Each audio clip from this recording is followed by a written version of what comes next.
आई मला 10 रुपये दे. घे बेटा.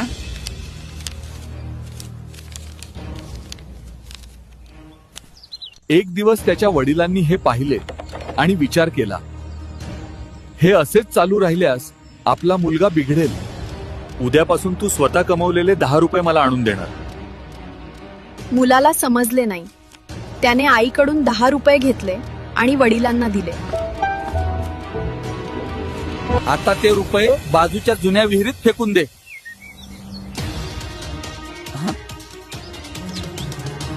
मुलाने वडिलांचे ऐकले आणि दररोज विहिरीत पैसे टाकले.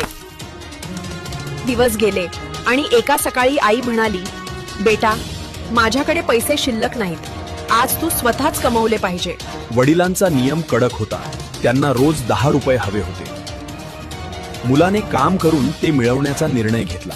काका, मी तुम्हाला मदत करू का? तुम्ही मला 10 रुपये द्याल का? काम झाल्यावरच.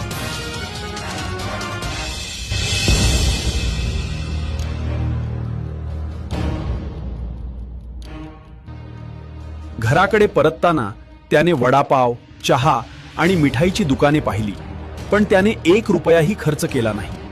त्याने ते 10 रुपये आपल्या वडिलांना दिले आणि समाधानाने हसला. वडिलांना समजले, आज त्यांच्या मुलाने कठोर परिश्रमातून पैसे कमावले होते. जा आणि ते रुपये त्या जुन्या विहिरीत फेकून दे. नाही, मी हे फेकणार नाही. मी ते कष्टाने मिळवले आहे. माझ्या हातांना फोड आले आहेत. आता तुला समजले असेल की कष्टातून कमावलेल्या पैशाला खरे मूल्य असते. Hard earned money has worth. Free money never lasts. कष्टाने कमावलेल्या पैशाला किंमत असते.